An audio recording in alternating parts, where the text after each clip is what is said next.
everyone. Sorry about those technical issues. Hopefully everything is working now. I'm just going to repeat a couple of things. My name is Ashley. I am the marketing assistant for Signature Editions, and this is the virtual launch for our wonderful book, Falling into Flight by Kaija Pepper. So just a couple of quick troubleshooting issues. If you're having any issues with the live stream, try refreshing the page. That usually fixes most issues. You can come back into the video and watch the live stream there. We will also be uploading a recording of the live stream on both our Facebook page as well as on YouTube so that you can watch it later on. We have links to purchase the books in the comments section of Facebook, so you can purchase it. We are working with a book warehouse on Main Street in Vancouver, so you can purchase your book from there and support one of Kaija's favorite independent bookstores, as well as you can also purchase the book as well as the ebook on the Signature Editions website. At the very end of our live stream, we will be doing an audience Q&A, so if you have any questions that you would like Kaija to answer, please leave those in the comment section on Facebook. And finally, we will be also offering a giveaway at the end. So everybody who comments on the Facebook Live will be automatically entered into the giveaway. So be sure to put those comments in there, and you'll be entered to win a free copy of Falling into Flight.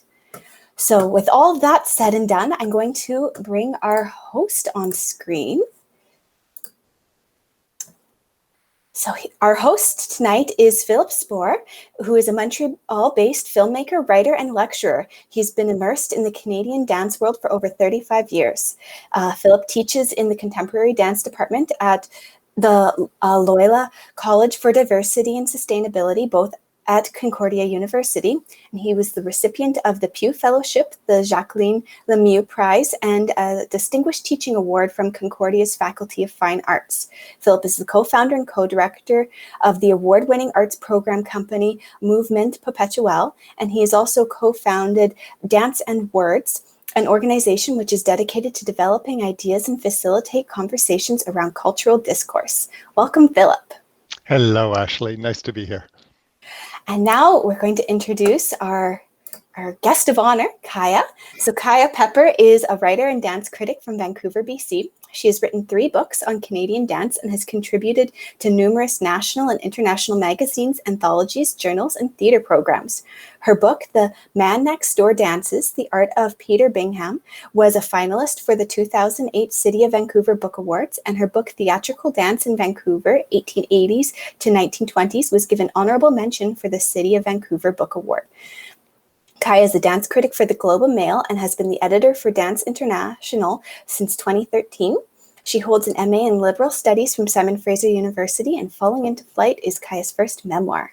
Welcome, Kaija. Welcome, Philip. And I'm going to just hand things over to you now, okay? Wonderful.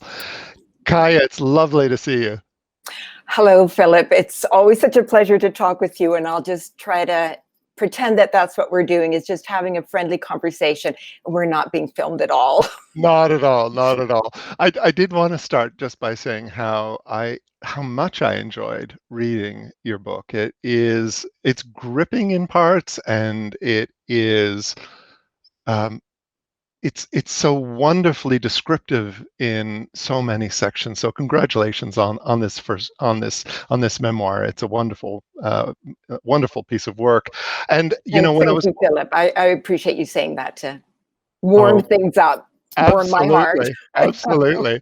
I was watching those images in the promotional video, and what was so striking to me was how much they are absolute reflections of some of the writing that you have in the book, the way that you describe your home, the way that you describe your parents, their physicality, but also some of those moments when you're dancing, and they're so evocative, those images. But at the same time, I was thinking, boy, the amount of work that goes into writing a memoir such as this, not just the physical amount of labor that's required, but the emotional dimension to writing a memoir. And whether you feel at this point, having published the work, that you see it as a labor of love. Yeah, those are all pertinent points. And bringing up the emotional labor, that's a great phrase, because it is an emotional labor. It's a labor of love. There's just something that drove me at the beginning. I think I was just driven to share how my experience in psychotherapy, which I had been terrified to enter into, and then found it an absolutely fascinating process. And that was really why I started it, is I just felt if only I'd done this earlier, and I wanted people to know that, that it was there for as an option. As I went through the process of writing it, what became apparent was the depths that you reach through writing as well as through psychotherapy. And that, at one point I sort of thought, well, who needs psychotherapy? I'll just keep writing the memoir. So they kind of balanced each other out in terms of discovering what I wanted to say and discovering some small truths about my life and about the human condition. Over several years.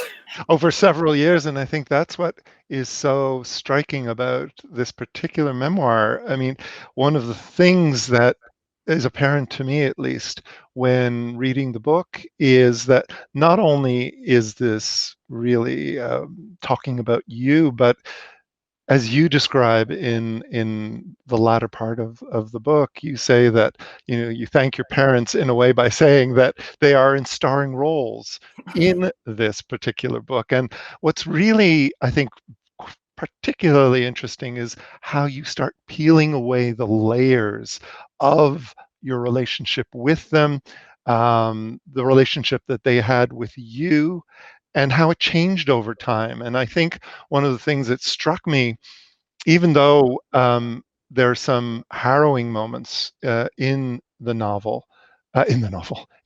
memoir, that you begin to see that this is written in a much more sympathetic tone ultimately, that there is a chord that you come to, that you understand at the end of the writing, that suggests that this is actually a duet that you've had with your parents.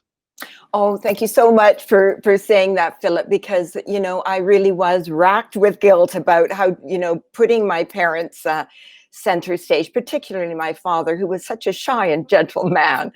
But I did feel that ultimately that what I wanted to portray was that they were just two people doing the best that they could.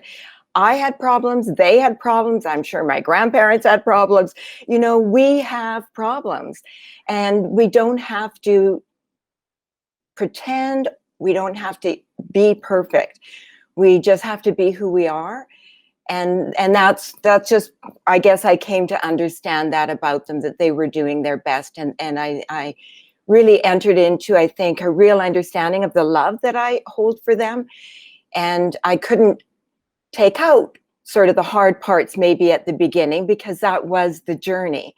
But yeah, I was pleased that I felt that I did, and I'm glad that you saw that it resolves into this place of really deep love for their presence in my life as my parents.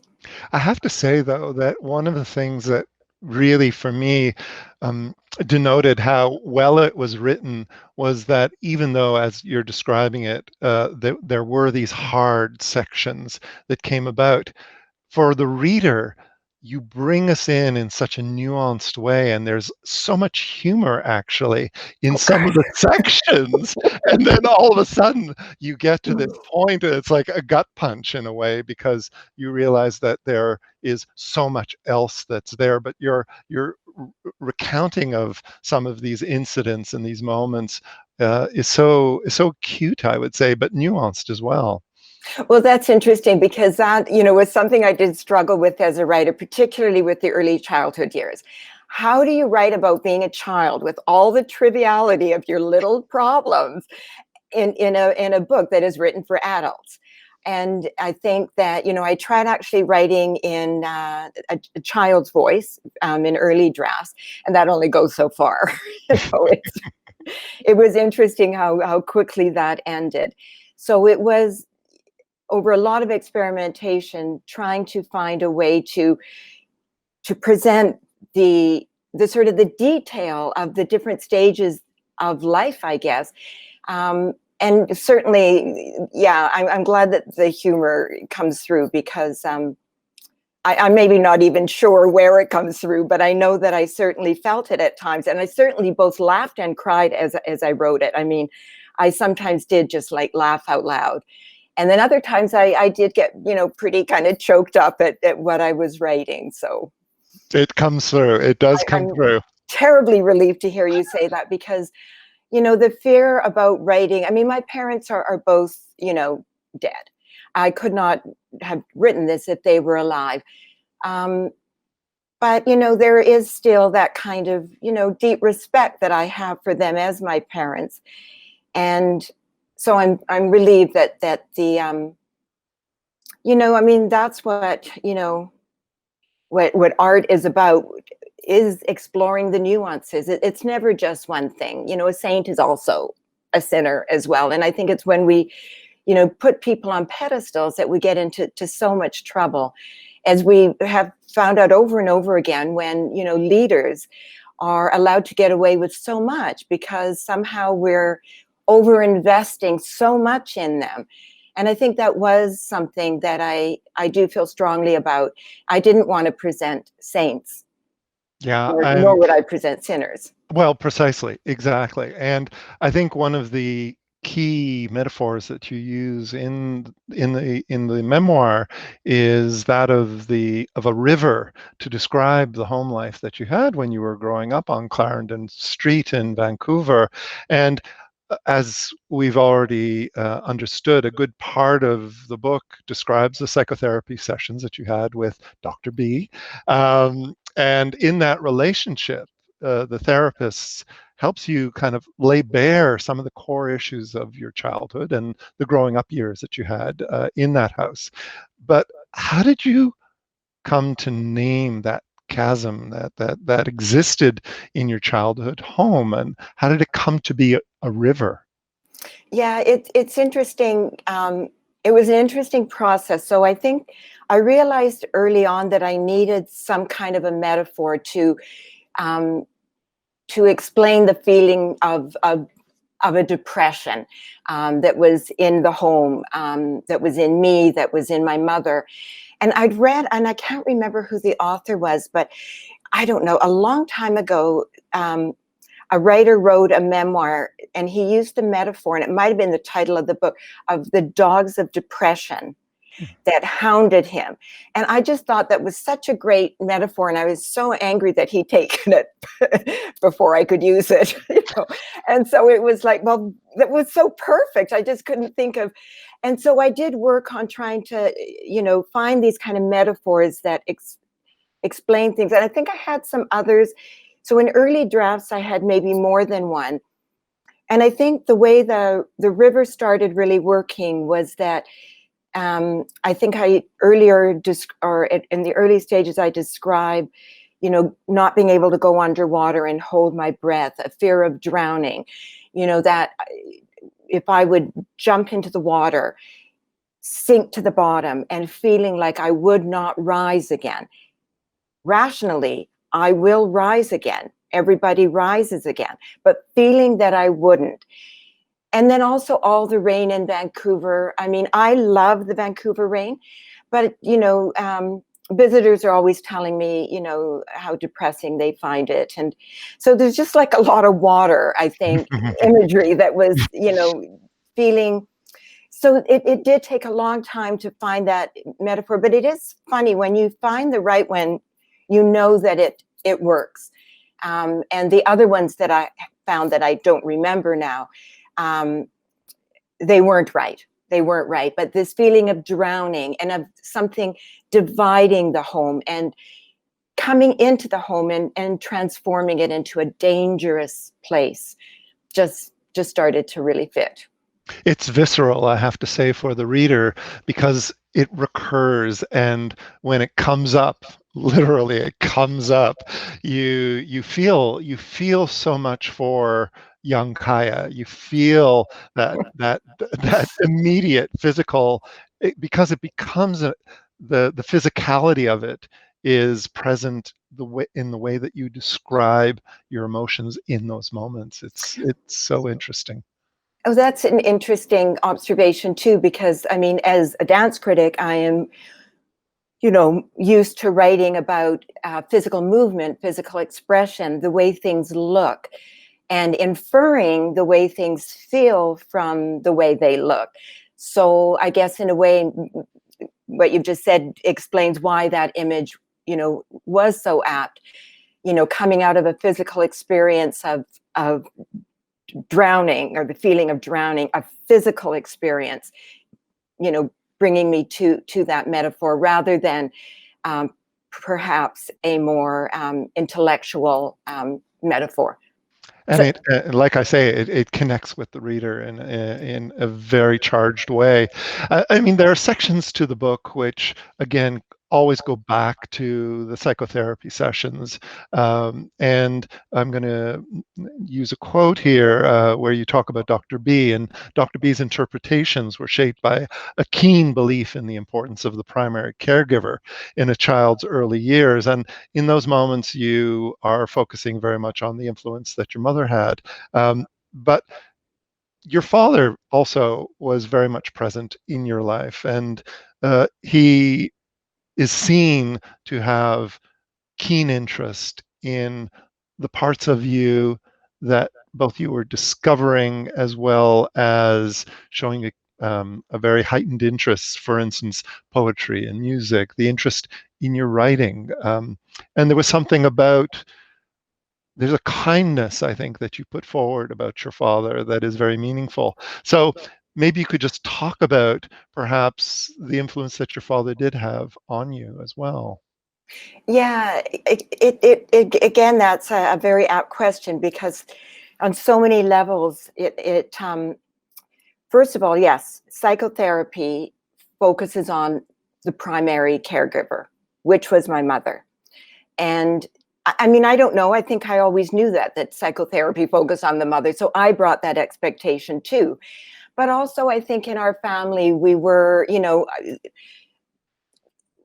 the girls were the mother's side, the boys were the father's side. I was my mother's daughter. I felt, I guess I looked like my mother more, and my father was so gentle and quiet. I did explore my Finnish background with him by getting a pen pal, learning the language. But I always felt, I guess, more connected to the Russian side because of my love for Dostoevsky, and because of the dominance, of the mother who is in the home, and the emotional dominance as well. And as I was writing the book, and I wanted to bring my father in, I felt, well, we didn't in psychotherapy for those reasons, but I want him in the book. And I had to fight to get his presence in there, which is very typical of my dad, because he would enter a room and he would sit quietly and he would be happy. And then so this was very hard though, because then it started becoming about the driving. And I thought, who wants to know about driving, right? But my father and me had a lot of adventures in me learning to drive. And he was a truck driver, and he never had an accident in his life, unlike his daughter. And Another very great section in the book, yes.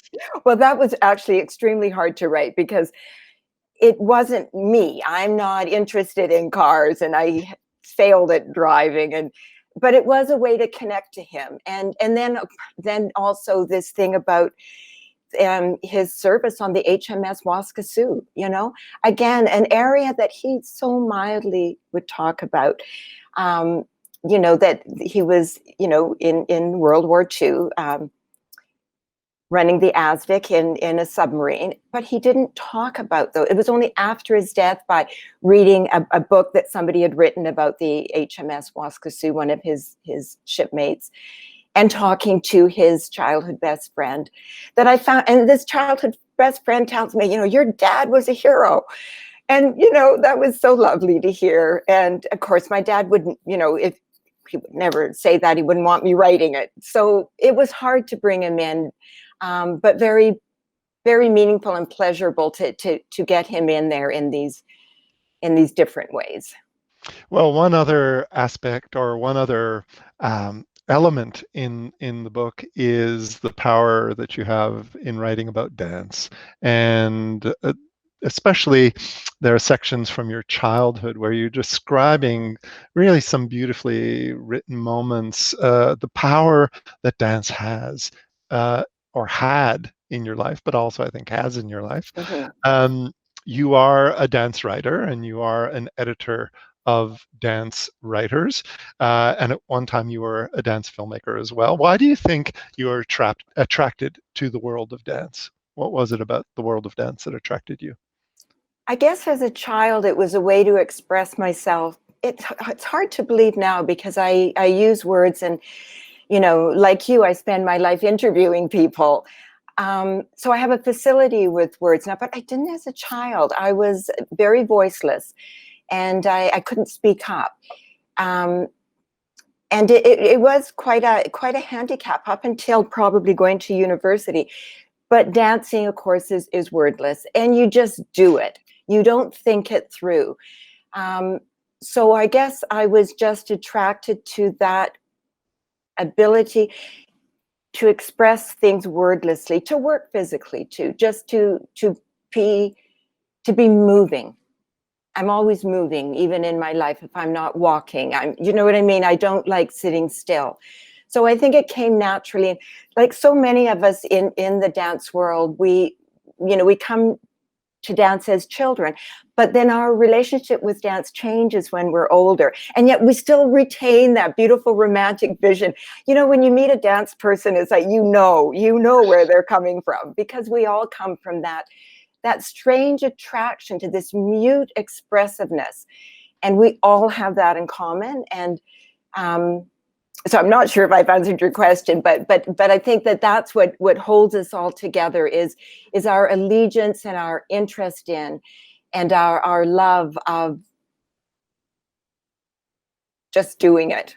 The body, the concept of the body, they surface and resurface repeatedly in the book, and there are some very assured passages of writing, I feel, whether you're describing early on the extreme stretch and strength of a ballet body, or later you're identifying other qualities of physicality. You talk about a friend's body with its short stature and curved spine. You describe your mother's bearing and her movements in so many different ways, but they are great details, often shattering details about her movements. Did you always have a sense deep down that you are articulating something about the physical presence with words, and that these words could be a sort of salvation, that language could perhaps lead you to some greater understanding?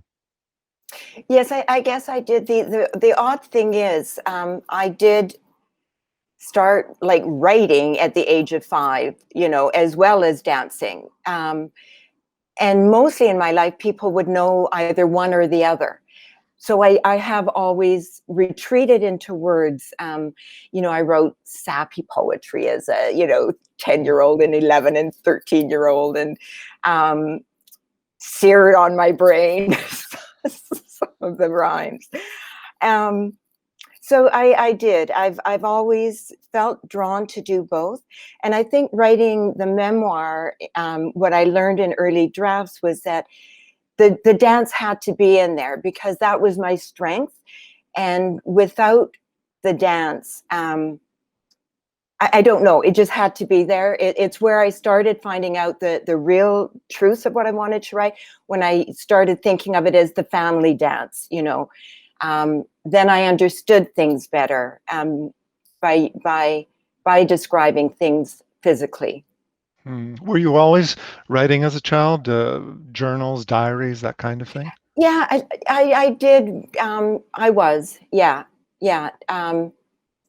actually. Just, I noticed in my diaries that, yeah, just, I would tend to write more descriptive things that, so yeah, I don't know. I guess somehow, I mean, I admire painters who can, paint something, a very banal, yeah, actually, you can paint a banal object, you can paint a pot, a vase, and it can be so amazing. And so sometimes when I was losing faith in this project, in describing some very trivial childhood event, I would think of that, of how even the smallest thing, can carry some kind of truth, if you find the right way to frame it. So, I mean, my life was not heroic. I did not have any kind of tragic abuse or, any extreme challenges. And yet, so I had to kind of, say to myself, it's a life. Any life has these moments that are worth exploring, that we all do. All our lives have gold in them, as well as, crap. And they carry such riches if you explore them. One of the great defining moments of your life happens in Montreal. You come to Montreal to get your BA, obtain your BA in Communication Studies at Concordia University. Was coming to Montreal a kind of escape for you, escape from your family, or at least the life that you were living in Vancouver at that particular moment in your life? Yes, I didn't think of it at the time, but I have since kind of come to realize, and and again, it opened up a question of my parents. Why did my father leave Thunder Bay to come to Vancouver, leave his family behind? It meant we didn't get to know our grandparents in the same way. So I came to realize, living in Montreal for 5 years, moving to England for 10 years. These are extreme things that so many of us do now. And I think that there is a story in those of us who leave where we are from. Sometimes there's obvious reasons why people leave where they are from. But it is really something I've reflected on, because I see how it breaks up the family unit, and how it has strengthened or put the focus on the nuclear family, which I think is, part of the kind of problem that we have, is idealizing, the very small, intense family unit that so many of us, live in.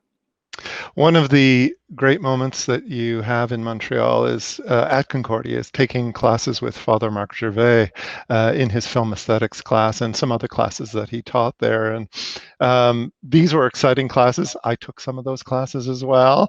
And he actually created generations of film buffs, I think. He was renowned, for people who don't know the name, he was renowned as an Ingmar Bergman scholar. He had been to the Cannes Film Festival perhaps more than any other priest. But what was the influence that Father Gervais had on, or at least in your understanding of film criticism, and perhaps the writing of criticism in general? Yeah, it really was so strong. I did not know it at the time. I did not know.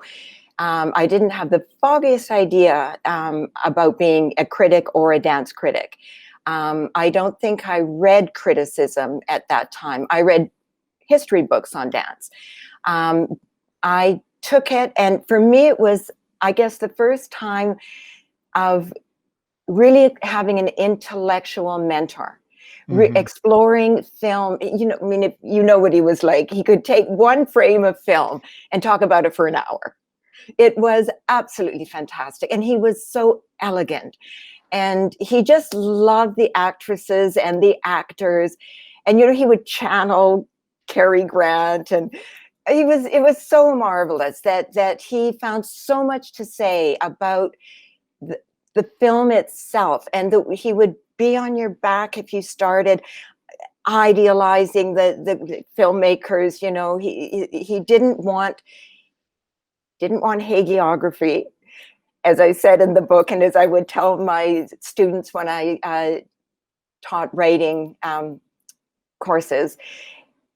he taught me not to put the work or the artist or the art on a pedestal, but to take it down so you can look at it and examine it in the light and the dark, and then you really have something to say. Yeah, there was an intimacy, I think, about Yes. that connection that he created in his classroom that instilled, I think, in the student the possibility of going further.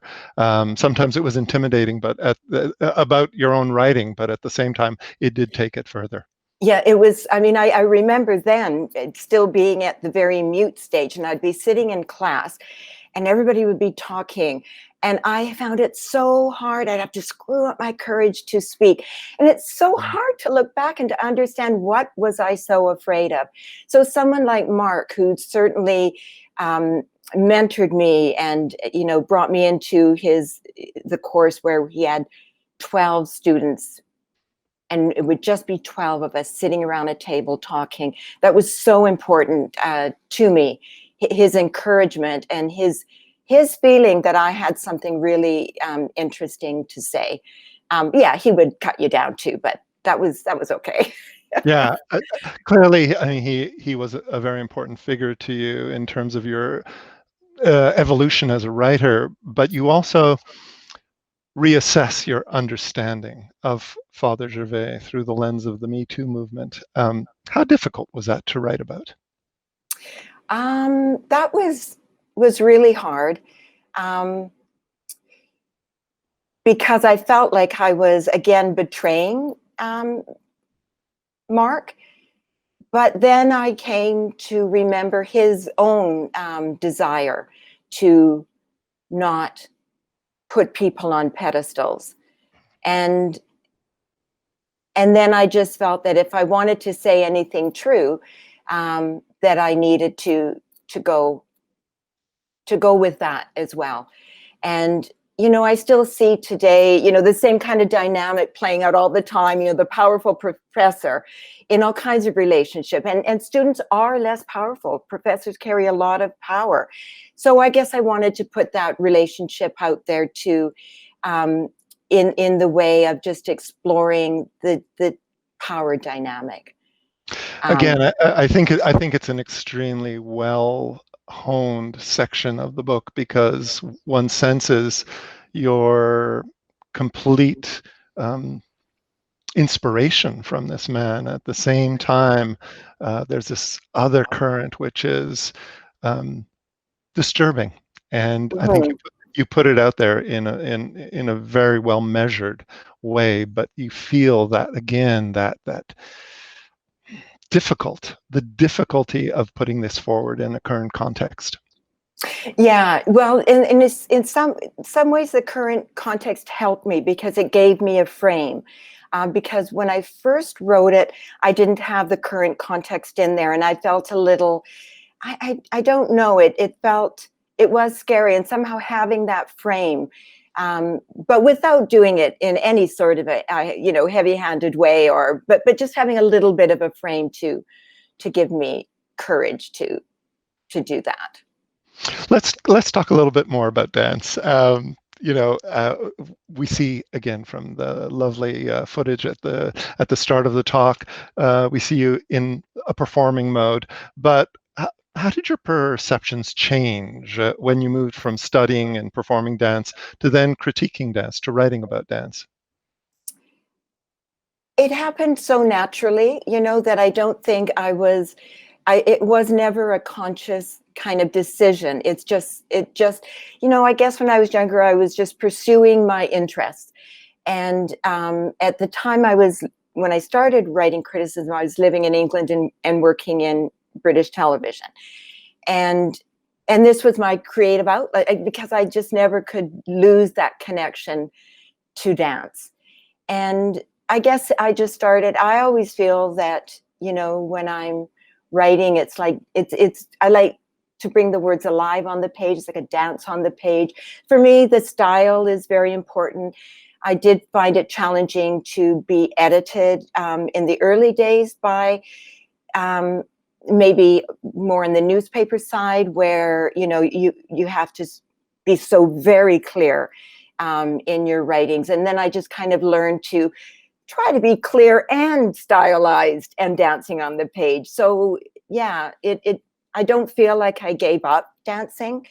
And now, even now, I do qigong. So, you know, I'm looking at the comments, by the way, and I just want to say to people, you know, thank you. I'm not really that conversed in Facebook and live streams.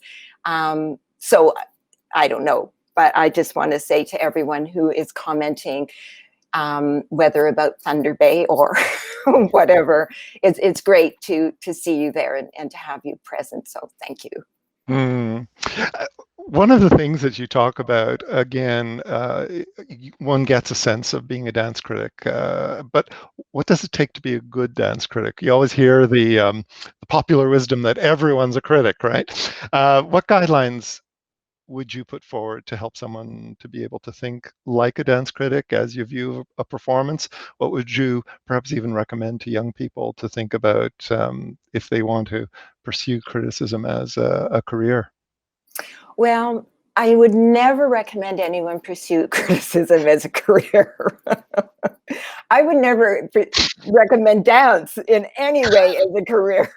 I mean, the whole dance world is so fraught with, you know, difficulty and you know, striving and lack of finances, and you know, it really is so tough. So, but if you're driven to do it, then do it. You know, then I wholeheartedly embrace your desire to enter this crazy world of dance and/or criticism. And now I think it is a very hard time to be a critic because legacy media has much less weight. Everybody is writing blogs. Companies are putting out commentary by audience members. So I'm not sure how. I think we are still a valued member by many in our community, but it always is a controversial role. So you have to live with that knowledge. So you do have to have a tough streak in you.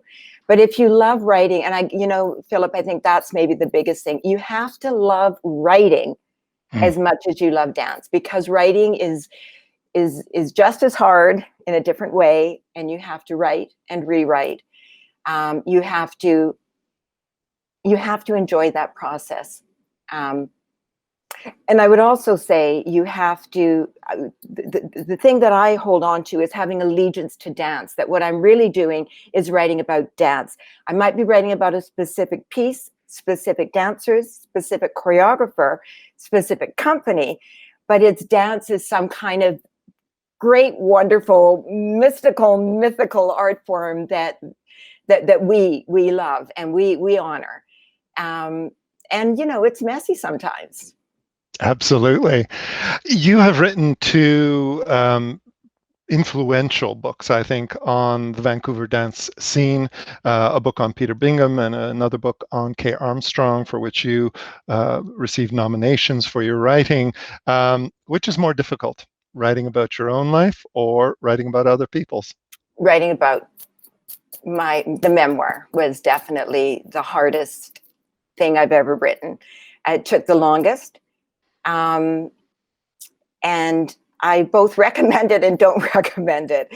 So I recommend it because I discovered so much. I discovered so much about myself. I discovered so much about writing. But it is scary putting yourself out there, for sure.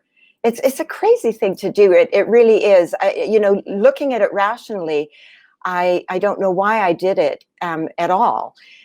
But, you know, I love reading memoir. So I guess that's also why I did it. Yeah, it's gripping stuff. How does it compare, writing a memoir, to writing critical reviews? Well, critical reviews, I also feel are exposing that you do bring yourself to everything that you write. And in fact, I most enjoy writing when I've have really found a connection in the artwork. And of course, you totally are not writing about yourself on one level. Totally. Like, I don't want that to be misconstrued, because this is not like I in a critical review, but it's just more at a very deeper level in the way you choose to connect to the work of art. And you've got to keep it grounded in that work of art. But I think that that is what is so gratifying about it, is when you can find a way to connect directly to the work of art. You're also the editor of the Dance International magazine.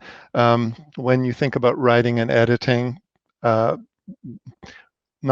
maybe which is easier, well, maybe that's part of it, which is easier, but which do you have an affinity for, perhaps more than the other? It's funny, actually. I was just looking at Mary Lou's comment about dance being as bad as poetry, and I think that really all of us in the arts like feel that working in any of the art forms is always, you know, and we hear a lot about how hard it is, and it is also very easy, you know, because we enjoy it so much and we're so committed and drawn to it. But I don't know. I think we all kind of understand this crazy art world that we're in. But yeah, so let me get to this. So editing way easier. Way easier, yes.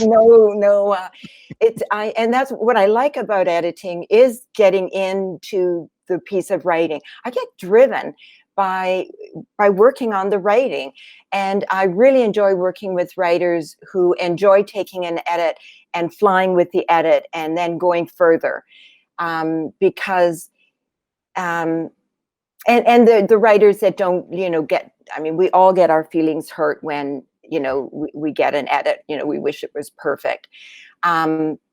But, you know, my attitude has kind of changed over the years. I now understand what I did not understand as a young person. You know, I would write a poem in an hour and then be hurt if somebody didn't like it or it wasn't perfect. You know, whereas now I might spend 5 years on a book, and I accept that it may not be perfect and that there might be many people who won't like it. And I could certainly go back in and rewrite everything all over again. And it's all... Go ahead. No, I was going to say, and it's all out there. It's out there for people to evaluate and see. Yeah, that's right. It is your gift now. It's out there for good and for bad, and you know, yeah, I'm okay with that. You know, but you do have to learn that. I was the first time of being heavily edited is shocking. You know. We can all go back to some of our early writing for sure. Even, well, may not even be early some of writing. Our most recent writing. I mean, we all fall flat sometimes, you know. Indeed. And that's the wonderful thing. You know, the best writers are the ones that accept that. You know, a professional writer doesn't nitpick, but they will stand their ground when it's necessary. But that's, you know, that's a pleasure for me to see how some of my, you know, most experienced writers and high profile writers are really the humblest about and the most appreciative around being edited. I think as a writer, we learn a tremendous amount from our editors. So kudos to editors. Yeah, no, I feel that too. I'm so grateful for, and I'm also grateful for the early readers that I have who read my, you know, memoir at its early terrible stages when I was just spewing it out there, and then slowly refining it, and then working with, you know, some really fine writers and editors who then brought a finer consciousness to it. I am, you know, even writing, which is such a solo act, it is also a shared act, like everything. And it's in the sharing that, you know, you just get these little things pointed out that just slowly blossom, you know.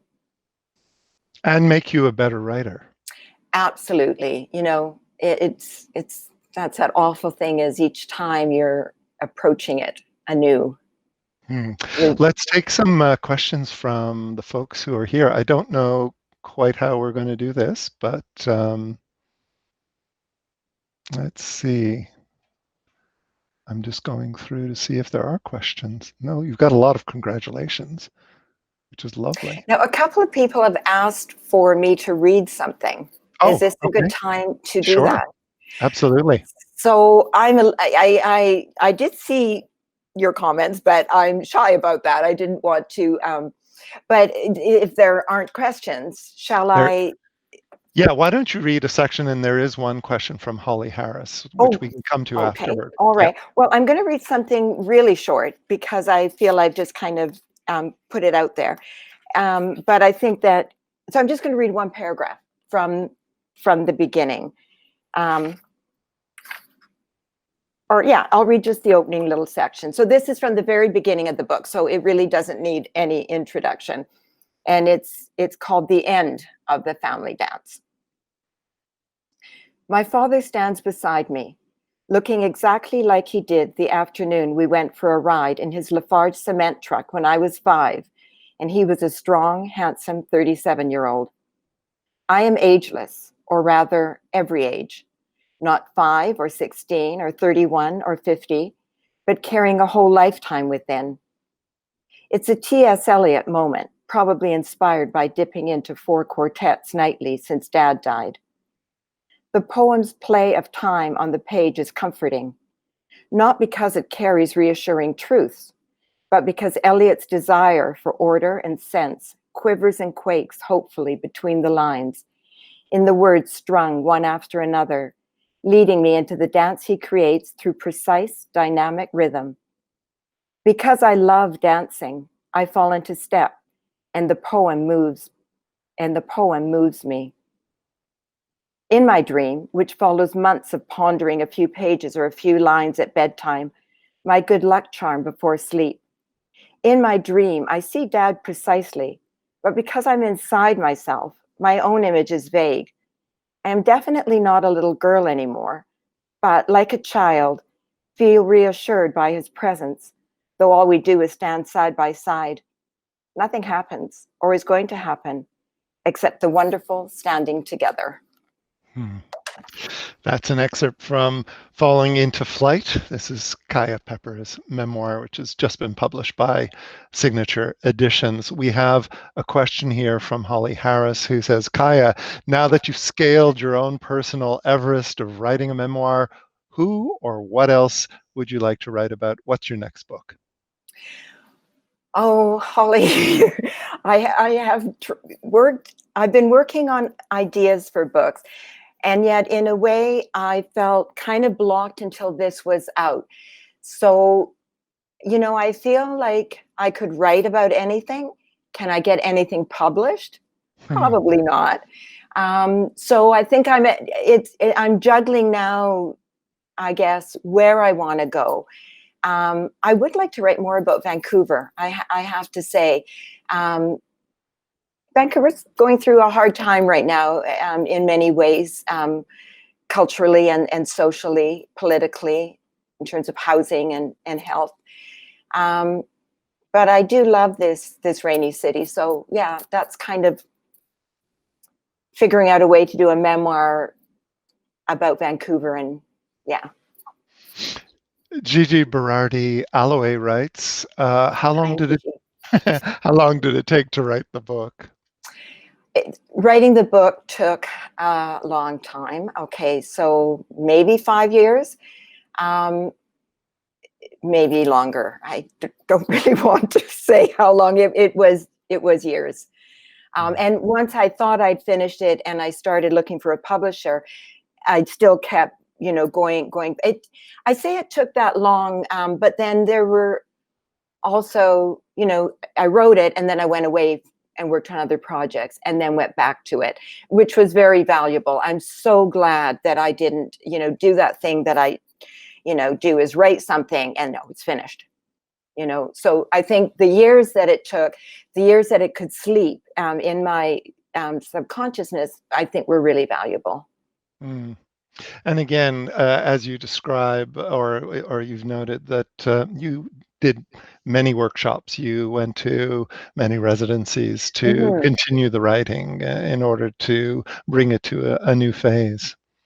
That was Yeah, that was such a learning thing for me to have, other writers, at the Banff Center, which is just, my favorite place to go for creative inspiration, to have them, really take an interest in your work, and to share, their best ideas and thoughts. Workshopping it with other people, other writers, it's just invaluable.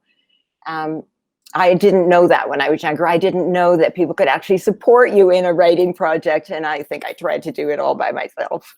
We have another question from Tessa Perkins Deneault, who writes, did you interview many family members to gather memories and stories? And what was that process like? No, I didn't do interviews, formal interviews with family members. Because I did have a family memoir that a second cousin had written, where she did that, and that gave me a lot of information about my mother's childhood. And then for my father, I wouldn't call them interviews, but I phoned his best friend from, childhood in Thunder Bay, and his one of his shipmates on the HMCS Waskesiu, and talked with them. In fact, I went to see him on a boat.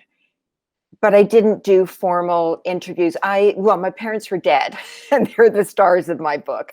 I chose to focus on my parents and myself, so that I didn't have to bring in my siblings, because, I didn't want to have to torture them that way.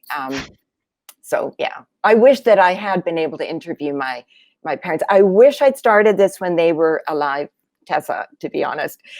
It killed me. It killed me, the questions that I did not ask them when they were here. So ask your parents everything right now. That's good advice too. I'm going to finish our interview with a question of my own, which is, Falling into Flight is a collection of memories.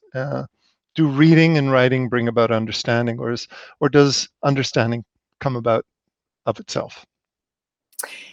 Well, I guess that's why, I've sort of dedicated my life to art. It's been the groundwork of the grounding in my life is reading, going to dance. I remember staying with an older woman for a dance project, and she was so furious at me because I kept going to dance performances.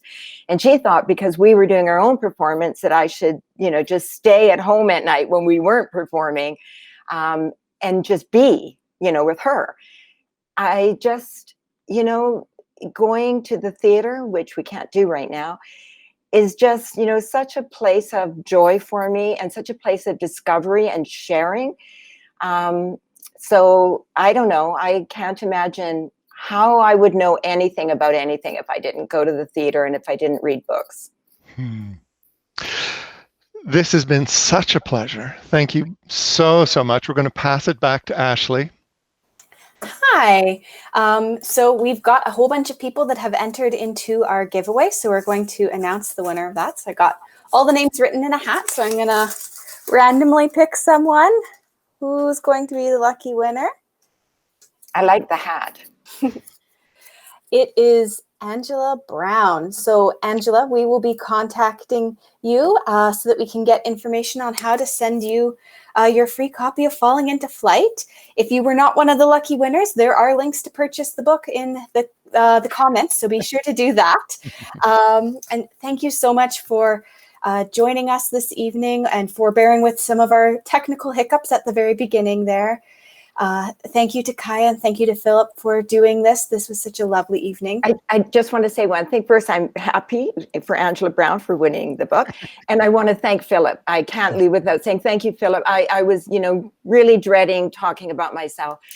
And you made it so easy and so enjoyable. So thank you. And thank you for everyone for attending it. Ashley, you were brilliant. Your technical difficulty did not throw you at all. I'm in awe. Okay.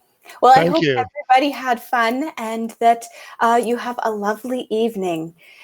So, well, this is us signing off. Au Bye. au revoir.